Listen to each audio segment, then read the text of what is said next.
another Candy Kisses TV episode. I'm bringing you another dope talent. Now, before we get started, I need you to like, comment, subscribe. We are on all things social media, Facebook, Instagram, Anchor, Spotify, all that good things. So stop looking and just go ahead and click the subscribe button.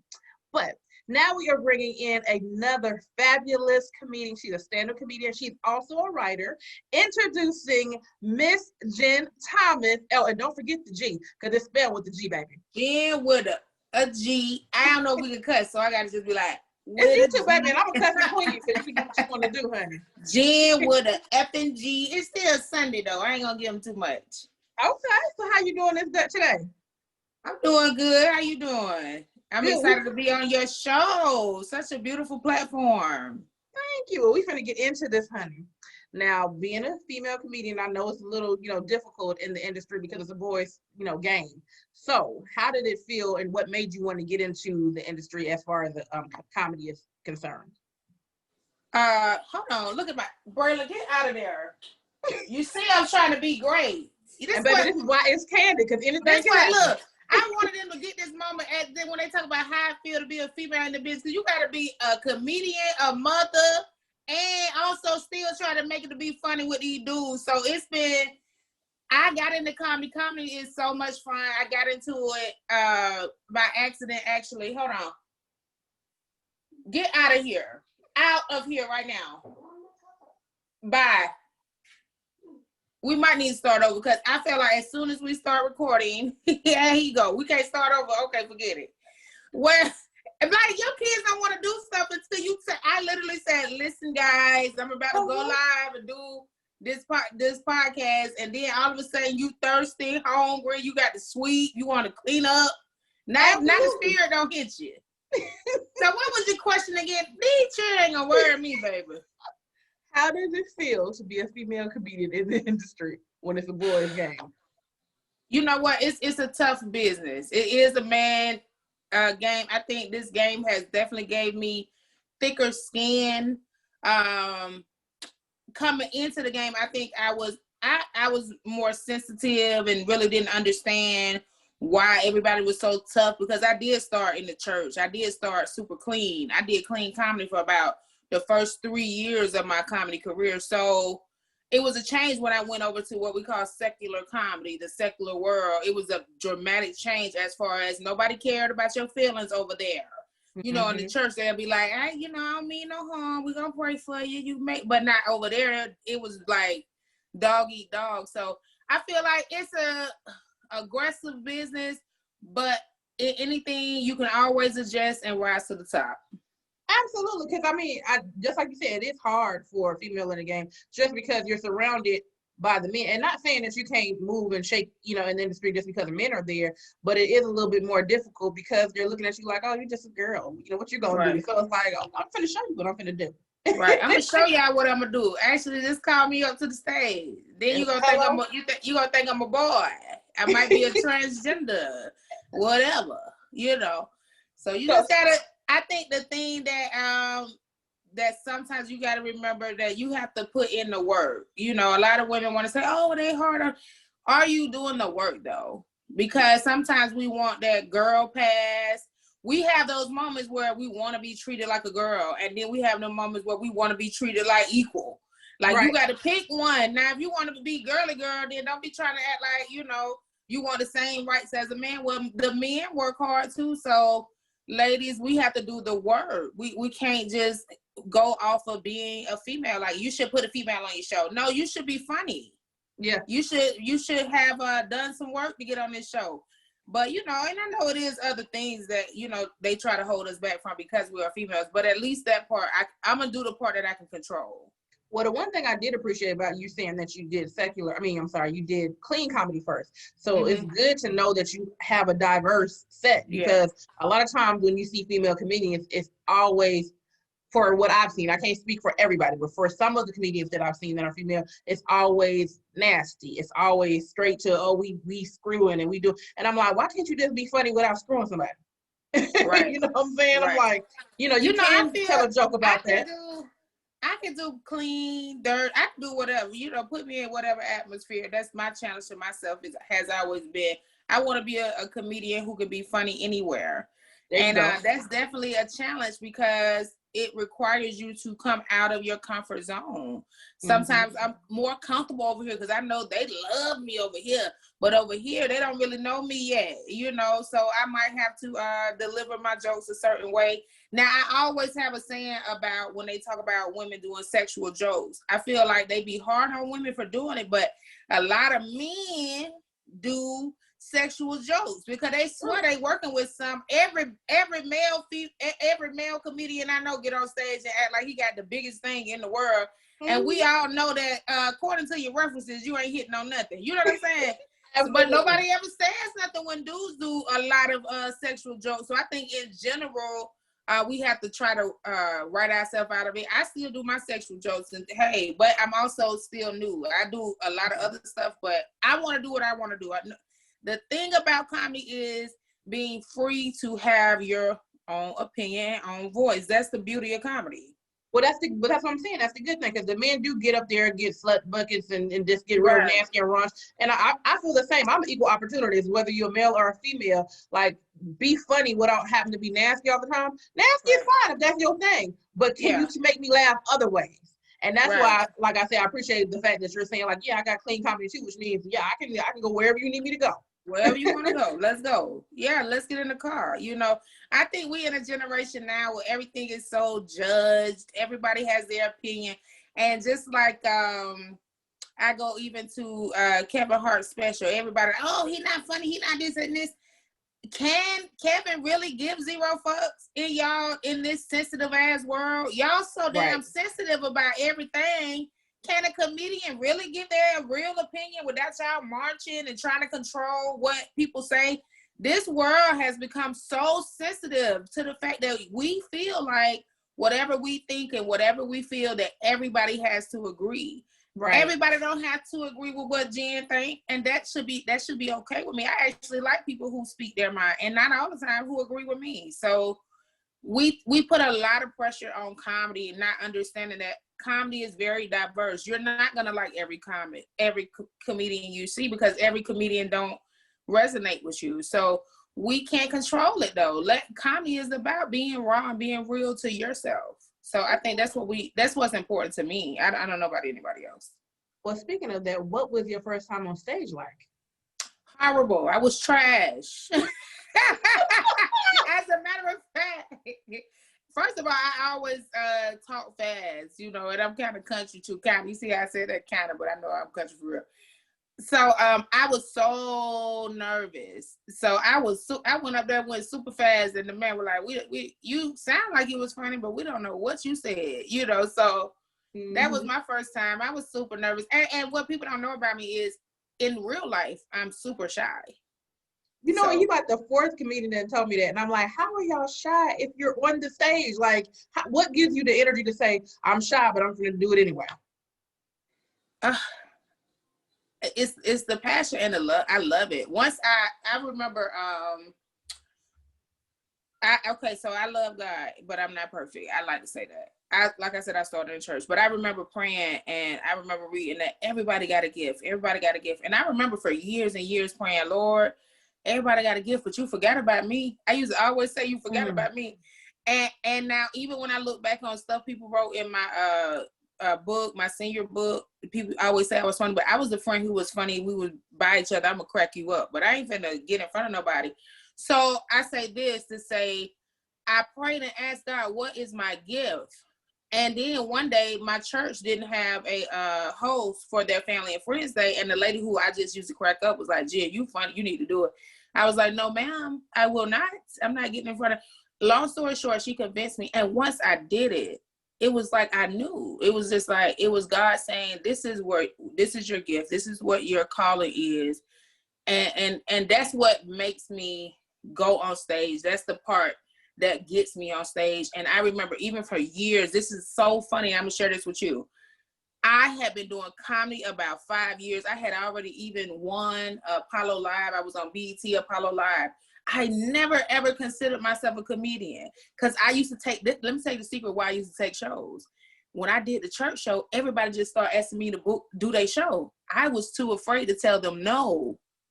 That's what kept me going. Because I was serious. I didn't want to hurt people's feelings. I'm like, but I literally used to be like, Jen, this is the last show you're going to take, man. You got to say no to these people. Like, stop taking this. I used to literally be in the car, like, argue with myself, like, do not take another show. So I'm always very nervous. And like I said, shy, but God is the reason I was able to get on that stage, because he is the one who finally revealed to me what my calling was. And just once I did it, it was just like love. And that's what keeps me doing it, because that's what it is. It sounds cheesy, but that's the truth. No, it's funny you say that, because I resonate with that a lot, because a lot of my, friends and family and even clients, they be like, why don't you do comedy? I'm like, that ain't my lane. But, just like you said, I literally have the same, like I'll be sitting there, we'll be joking, cracking people up, but that's just me naturally. That's not me trying to put on. And they're like, no, that's funny. And I'm just like, yeah, but that's just me being ignorant, that I'm stupid. Right. But it was like, why don't you try it? I'm like, the only thing that's keeping me from saying, like, let me try it, because I'm more into the writing and the acting aspect of entertainment. But I'm sensitive about my stuff.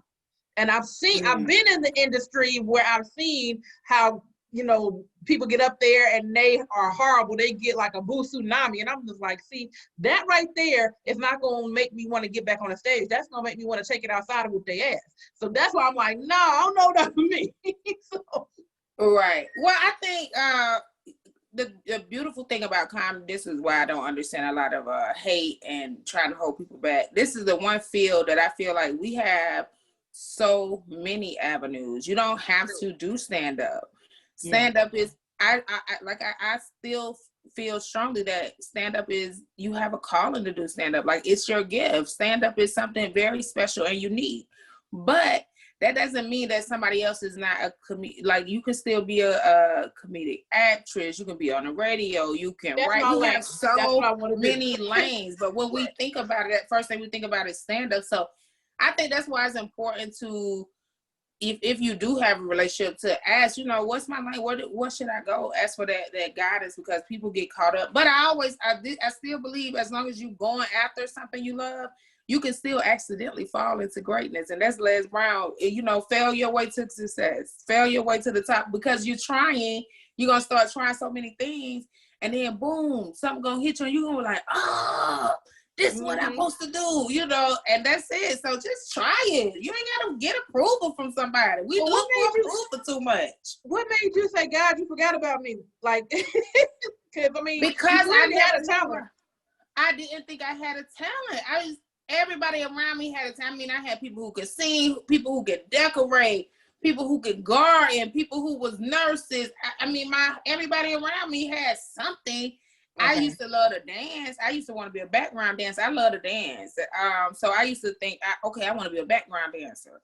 But then I was always a chubby girl. So when I used to look at the videos, the dance videos, so that's what I wanted to be in the dance videos. I used to say, well, I don't never see no big girls, chubby girls. So Lord, I can't do that. But so that's why I couldn't see, sometimes you can't see what's like right in your face. Yeah. It was right in my face. Like, Jen, you can't see this, you funny. Everybody be laughing at you, don't see it.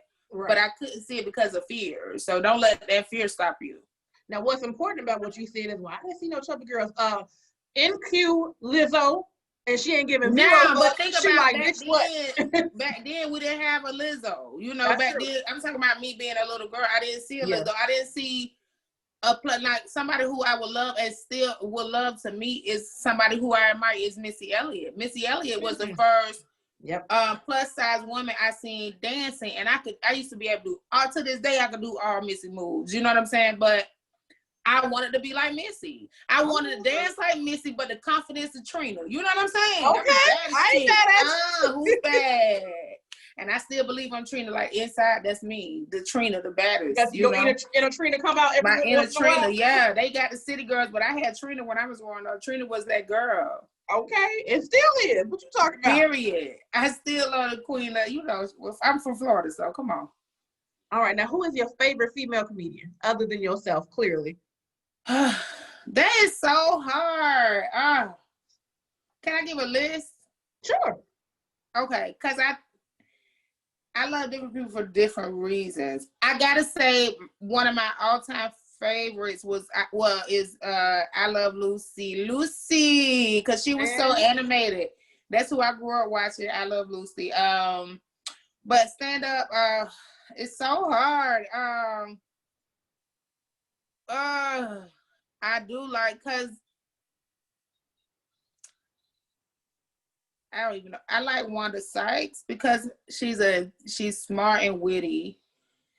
I like Monique for what she did for plus size women. You know, just giving us the okay to love yourself. I like some more because she's such a diva, you know, and she has a uniqueness in her stand up. So I have like a lot of women, and Chelsea lately. Just because I love Chelsea, so Chelsea is my chick. So there's a few people I like. I can't say I have a favorite because there's so many that make me feel like, you know, that just really bring that quality to the game. And I gotta shout out my girl Lunel too. I like Lunel because she was so raw. Yeah. I like, you know who's funny to me? Dominique. Oh, Dominique, yeah, I love her too. I featured for her. That was the first female comedian that I featured for her. Okay. Yeah, she probably ain't request me, but they put me on the show with her. So she, you know, let me tell it, you know, we was damn near on tour, but we really wasn't. But that's how I got to say I opened for her. That's all you need to know. Period. Well, you know, me and Dominique on tour. It sounded good. No, what is the hardest thing that you had to deal with as a female in the comedy game? I think me realizing that I can have a voice. I remember I went to New York and basically a promoter had cheated me out of my money. Like, we got there, we did the show, and then he was like, I ain't got it. You know, basically left us out for dead. Get home the best way you can. And I talked about this on podcast with Justin. Yeah. And they literally took up money for me to get home. I learned a lesson that you shouldn't go out there if you ain't got no money. You know, you do business. So the hardest thing for me is coming back and knowing how many comedians was there. I remember coming back, writing a post on my social media like, this promoter is a horrible promoter. He didn't pay us. And I remember so many comedians was like, the male comedians was like, that's a part of the game. Just be quiet about it. Just that's how it go. And I remember thinking, y'all MFers be crying if a nigga steal y'all joke, or if somebody don't give y'all money, I see posts and y'all be slapping each other nuts together, you know. But as a woman, I realized they don't like women to speak up. They prefer us to shut the hell up. So that was a turning point in my career where I was like, ain't nobody gonna silence me. I have my own opinion and I have a right to feel how I feel. The nigga did cheat me and I want my money. Now, if y'all want to go work for him, by all means, go work for him. But Jen Thomas will not work for him, and I won't quit until he pay me. But going forward, I will do business first and understand that this is business. It's not friendship. Like, that's the biggest thing you got to learn. Like, these niggas not your friend. This business. And that's the hardest thing for women because we are so nurturing and loving that you have to take that out. And I still work on that. That's a constant thing that I constantly work on because men take their emotions out of this. Women are emotional. Right. Naturally. So that part was me finding my voice saying, really, fuck y'all niggas. This nigga gonna pay me my money. You know what I'm saying? And I don't care what y'all say. I'm gonna say what I want to. And if you don't like it, fuck you too.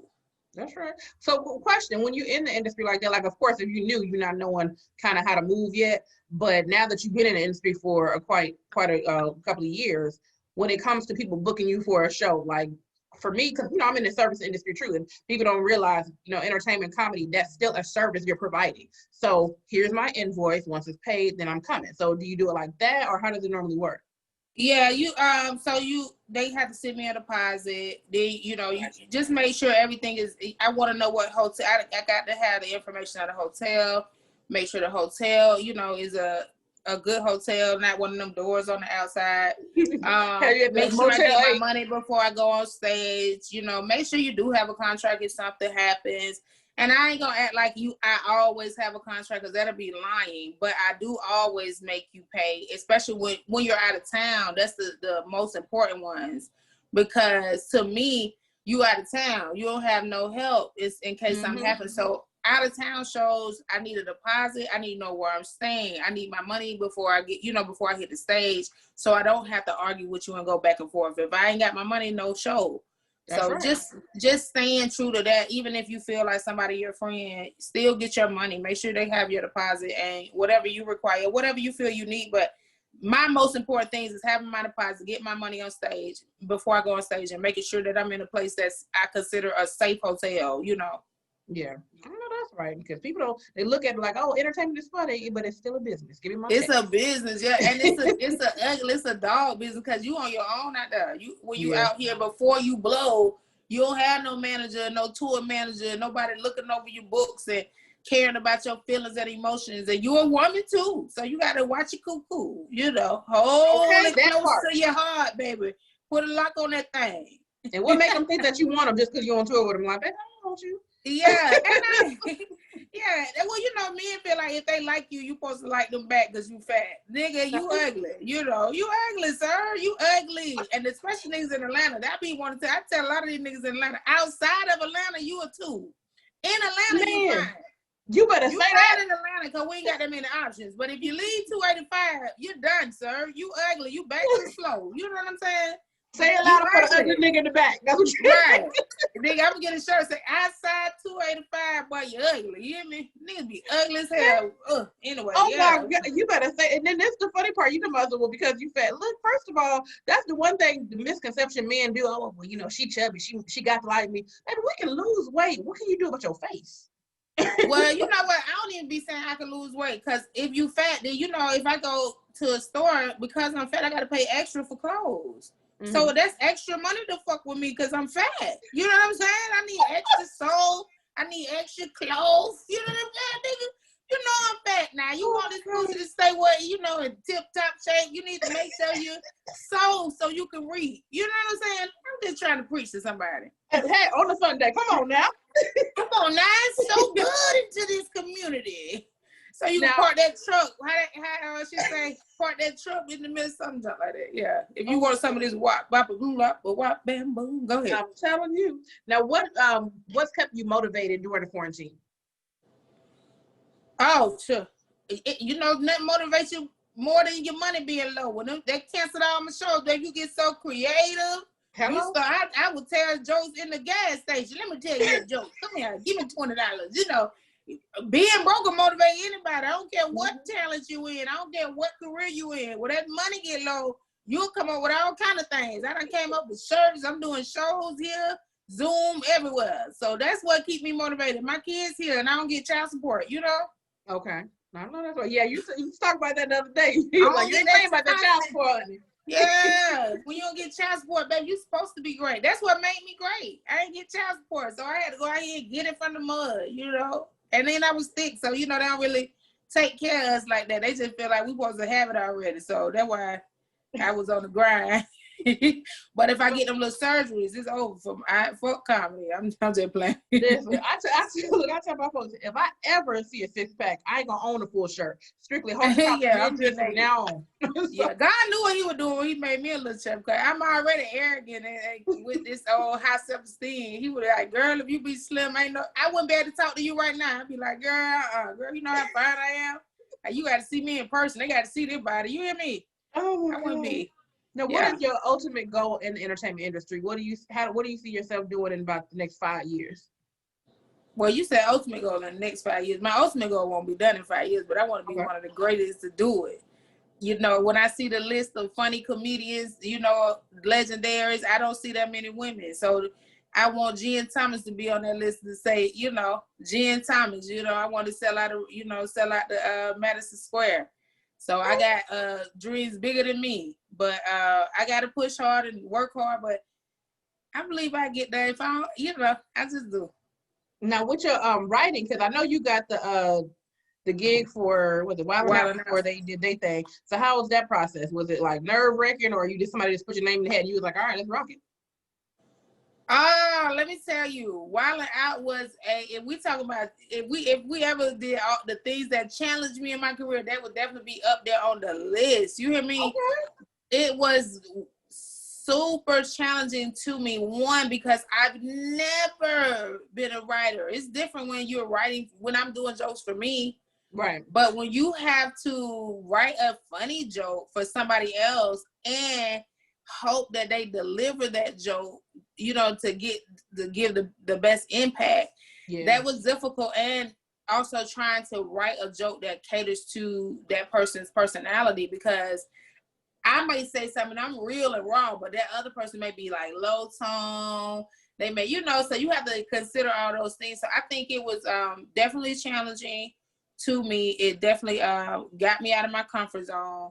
I enjoyed it. I was frustrated. I was unsure at times. And it was times that I wanted to be like, you know what? I can't do it. But those are the moments to me that make us great, because when you don't walk away from those challenges, that is what gives you that sharpness to you. So it was challenging, and I really didn't know if I would be able to do it, but I did it. And I was just proud of myself. Like, for me, that was like a big moment to be the only female in the room and the only Black female in the room. What? So, you was the only female in the room? Only female there. And you have times when you feel like, okay, they don't believe in what I'm saying, but you can't get so caught up in your emotions. You got to keep working. Like, maybe they believe in you enough to put you in the room. Joke. Yeah, they ain't like that joke, but just because you win that, don't mean they gonna hear you. So they ain't like that, so I gotta come harder. Oh, they ain't like that, so I'm gonna come harder, because they gonna like something. Okay.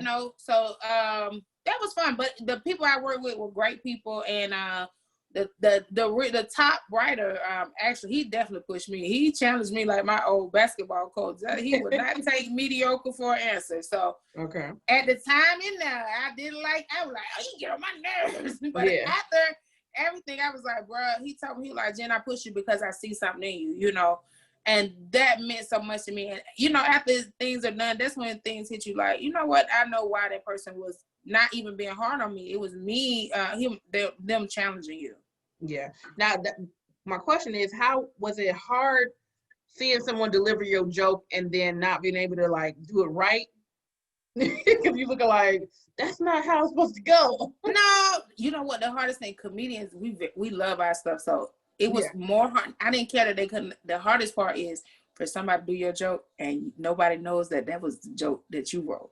Right. So we prideful, like, I wrote that. Ain't nobody gonna know I wrote that. Like, I wanted people to know. I was gonna ask. When you write something from your heart, you be like, dang, and they gonna get the credit. Yeah, like, bro, I came up with that. So it was a moment of, it's a humbling moment. We comedians love the spotlight. We got a little arrogance about us. You got to have it to be a comedian. You got to have a little arrogance to you to be up there like Daryl said, and to think you can make strangers laugh. That's already an arrogance in itself. So that was the hardest part. I didn't care if the joke failed or didn't go or went good. It was that I wanted y'all to know I wrote it. Right. See, my only thing is, I'll be like, I wrote it, and if they failed, I'm like, see, but if I would have did it. I ain't care. That's their fault. They ain't delivered it right. I did it. They went out there, and then I think I'm gonna see it different because they're not comedians. A lot of people we wrote for are the special guests. The special guests that's coming on, they're not comedians. So I didn't expect them to kill it like me. But I wanted them to get a giggle. I wanted people to be like, "Oh, that was funny," because they're not comedians. But if somebody came on who I did, because it was times you did right for comedians. Now, if they didn't deliver, I was like, "Now, come on, you could have hit that line. I went over that with you." So went over. We practiced that. We practiced that. Come on, now, this be your last show. You hear me? And I look here. We got Sally and Tone. I almost felt like Ike Turner up. Oh, God. Now, what are some words of wisdom you would give anybody that's trying to come up in the entertainment industry? The best advice I ever got from a comedian, OG, he said, well, do every stage you can do. So stay consistent, get up there. You're not, everybody not going to like you. And the quicker you become okay with that, the better off you'll be. And that's something that it took me. I've been in this business, 9 years going on 10. It took me that long to realize that everybody's not going to like you. And that's okay. That's okay. Because you got so many people that do love you. So look at the people who love you. So stay consistent and go for it. And stop asking people for advice. Get up and do it. You don't need approval. You don't need no more motivation. I'm so tired of y'all need motivation.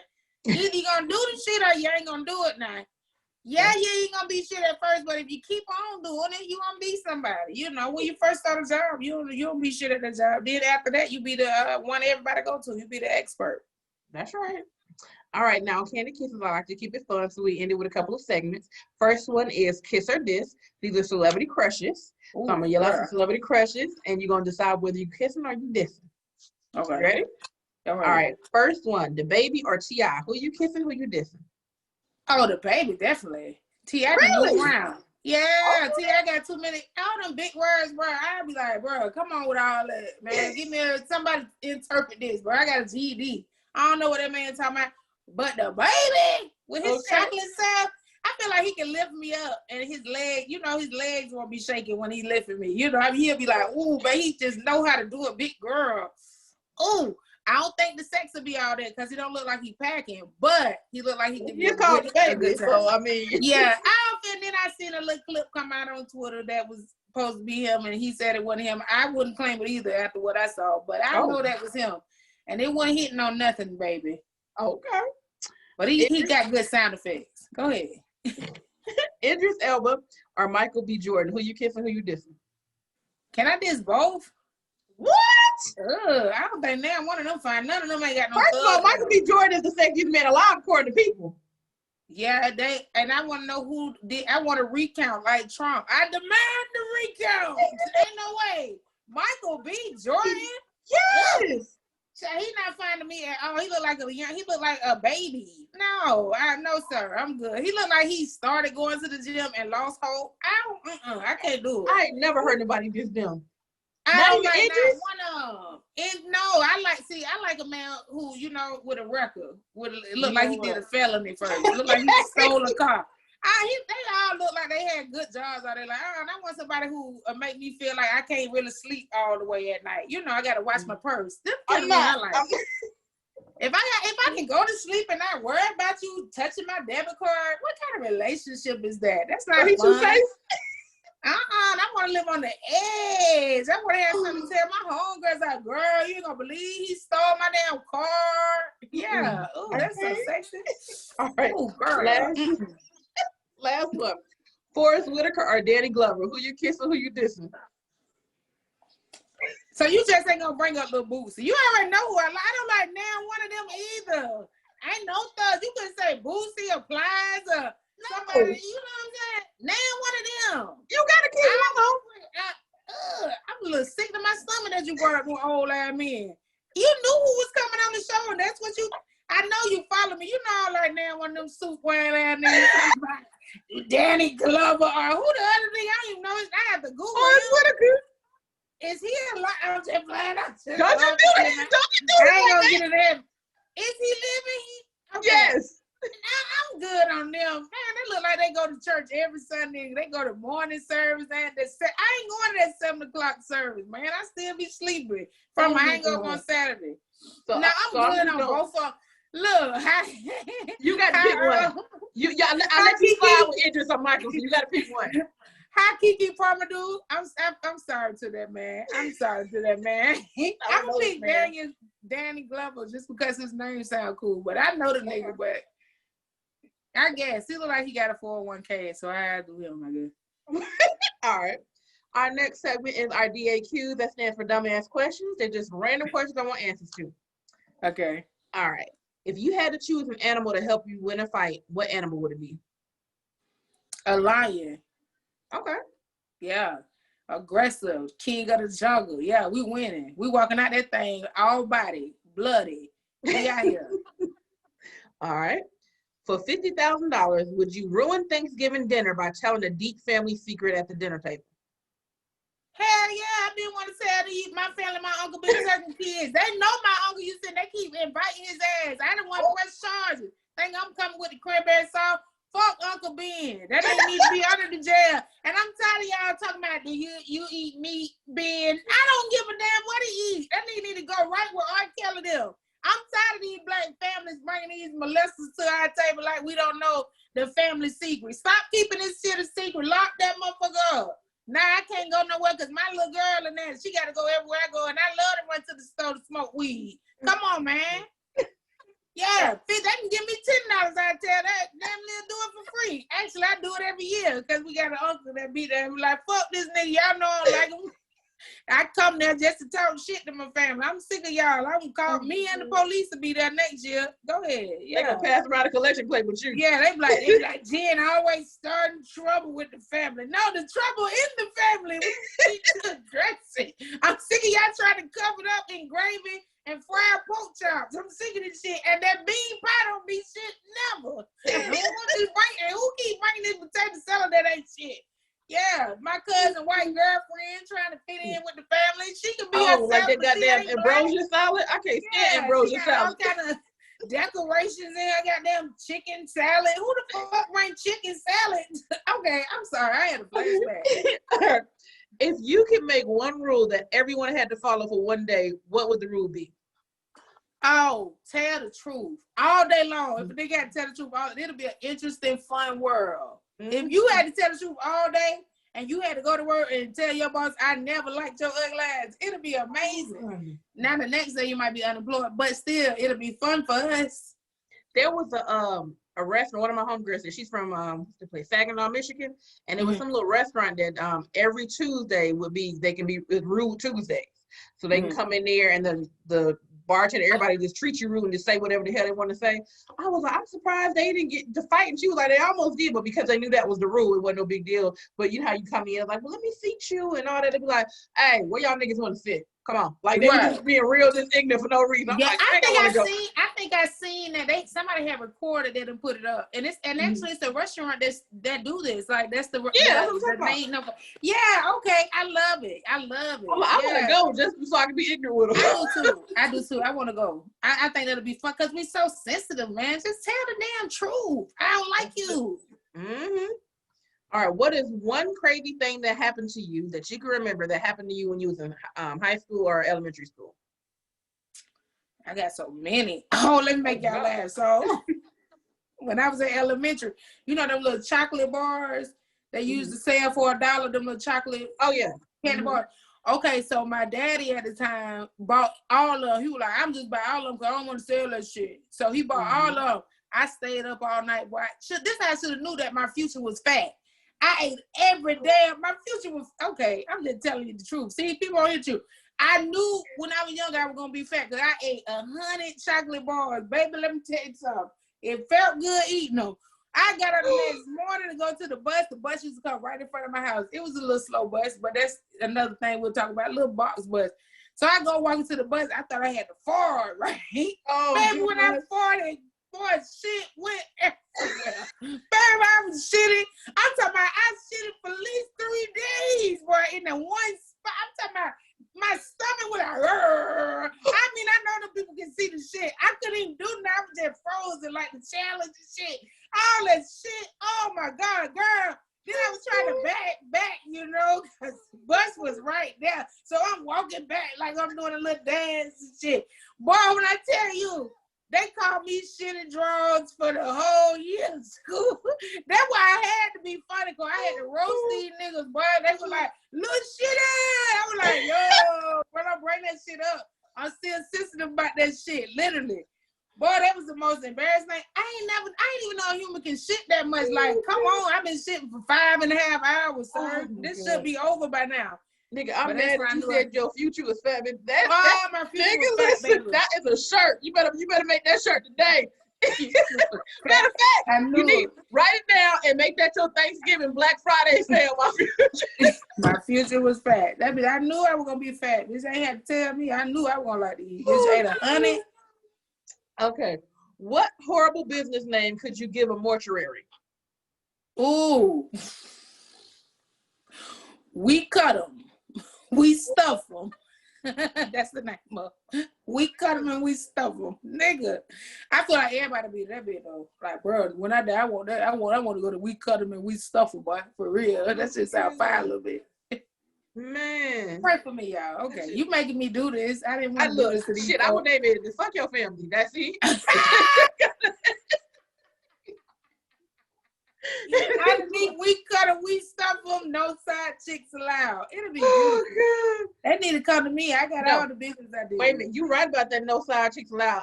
I ain't gonna hold you. I've had a family member pass away, and you know they black. They ain't do the traditional. Let me go ahead and get a divorce. So they still legally married. So when they do the obituary, it has the honorary guest, and you know that wasn't nobody but the side chick. So because they listed the family, the survived by a cousin, auntie, wife, this, that, and other, and then they had this honorable guest. I was like, did they print the goddamn side bitch in the Who does that? Who made the more damn thing? I was so pissed. I was like, you know what? If his wife don't care, I don't care either. But why did she even get a mention? I don't understand. The worst thing this the worst thing could happen is you be the side girl and your dude died. Mm-hmm. I was a hoe. Okay. And not a long time ago. Okay, recently. Either way. I had slept with this dude that somebody I knew slept with. Maybe somebody in my family, maybe not. Who knows if I'm telling the truth or not. But according to this story, he passed, and the person who knew I slept with and we was sleeping with, she was like, bitch, you better not cry, because you ain't had no business sleeping with that nigga. I'm like, well, you know what? And so I couldn't even cry in front of her. And I thought that was that rude of her. You know, I was emotional about our nigga. You know what I'm saying? Our nigga like dead, and I can't even be emotional about the shit. And it really frustrated me. But it taught me a life lesson. Don't ever sleep with a man that ain't your man, because you don't want to be able to not cry at the funeral. I couldn't even cry. I just was at the funeral like this. I had to cry in the car and shit. I was like, bro, I ain't never doing this to you. We are together. I'm crying. Damn. Now I couldn't cry because the other person could fight. You know what I'm saying? I ain't really want that smoke. So you gotta know when to take your L. That bitch, she had already beat me up one time, and I ain't want to make it twice. So I was like, yeah. She right. I better hold these little tears inside. She be there. She rocking the baby. And she looking at you. She better not shed not one damn tear. And then when she whooped my ass, it wasn't like no regular ass whooping. Like it was a real like ass whooping. Like somebody saved my life. You know what I'm saying? You think you could thug? You think you a thug until a nigga hit you for real? You know? Then that bitch come out. You like, you know what? I really wasn't built to fight. You know? I'm supposed to be funny. You know? You like and me, she like, you know what? I apologize. No, you know, you like, you know what? But it really because we were fighting on like a slippery floor, and I really couldn't get my feet right. And let me tell it, but it really so you slipped. That's what happened. Yeah, that's what I'm gonna go with. Yeah, I slipped. You know what I'm saying? Okay, really, she was my ass. But yeah. Before we get out of here, during the quarantine, I took my little creativity. Me and my homeboy DJ All-Star, we created a game called Sing-a-Doo. So what it is, it's a musical game where you have to sing the melody of the song, but you can only use the word do.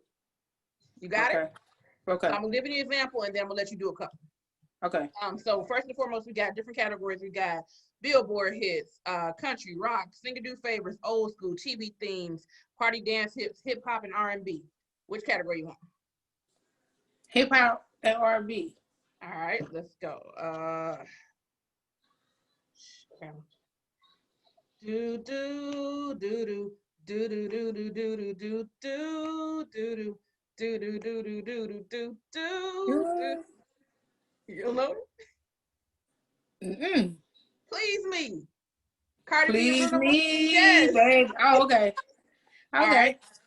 All right. Next one. This is going hip hop and R&B. Do do do do do do do do do do do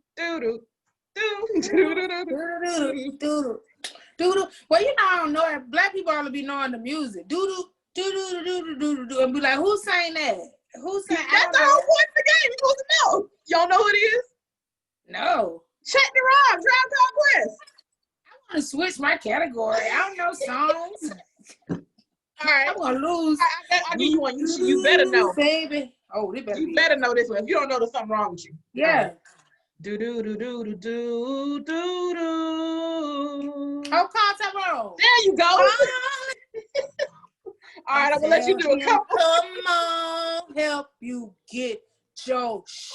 I said it every time I do karaoke, bro. I be ready to turn it up. I'm like, oh, you sound just like her. I be like, it's the anger inside. We got the same anger. All right, I'm gonna let you do something. Here you go. You ready? Yeah. Okay. A little closer. Okay. All right. You ready? Yeah. You guys say do do do do do do do. Right. Respect. Do do do do. Yeah. Okay. I respect. Okay. Yeah. Good. You did good. You did good. You ready? All right. Let me see my other one. Okay. Okay. Do do do do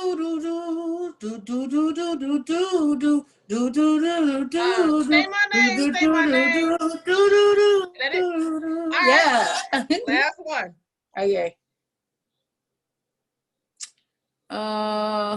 Let me see. Go up a little bit. Ooh. Give me. Oh, I got it. Okay. Ready? What's that?